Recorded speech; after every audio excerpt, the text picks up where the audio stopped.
निश्चित निश्चित आणि हे सुपर प्रवक्ता नाही माहिती आहे. हिंमत असेल तर सुपर प्रवक्त्याने नाव घ्यावं त्यांचं.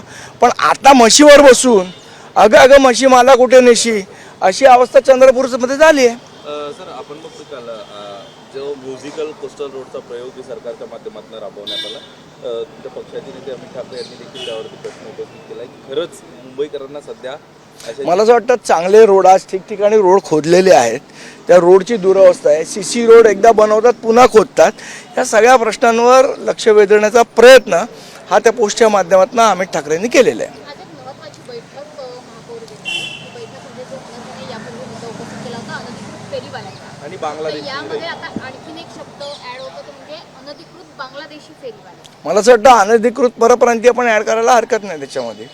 पण बांगलादेश अनधिकृत आहे अनधिकृतच आहेत ना ते. बांगलादेशी पण अनधिकृत आहेत आणि परप्रांतीय पण अनधिकृत आहेत.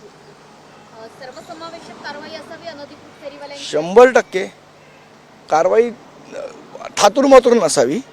प्रसिद्धीपुरती एक आठवड्यासाठी नसावी.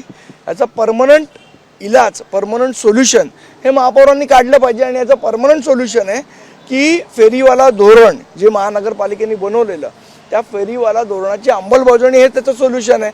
आता 4 दिवस कारवाई करतील, अजून आठवडा करतील, पुढे काय. त्यामुळे धोरणाची जर अंमलबजावणी झाली तर त्याचं परमनंट सोल्युशन मिळेल. उगीच ॲक्टिंग पुरतं कोणी काही करू नये एवढी आमची विनंती आहे. मुंबई टँकर माफिया फ्री करण्याचं धोरण भाजपनं राबवलेलं आहे. खरंच ते शक्य आहे का? अनेक ठिकाणी पाण्याची चोरी करणारं हे मोठं रॅकेट मुंबईत अस्तित्वात आहे. तर म्हणाल्यात ना तर आपण वेळ देऊ त्यांना, बघू आठवडाभर करतायत का नाही करत. आता इतके दिवस सत्तेत पण होते ना, असं काय ते महापालिकेचंच काम आहे अशातला भाग नाही. पण टँकर माफिया फ्री करणं एवढं शक्य आहे? आता ते म्हणतात ते आपण त्यांना वेळ देऊ. नाही महिन्याभरात झाला तर पुन्हा एकदा या विषयावर बोलू.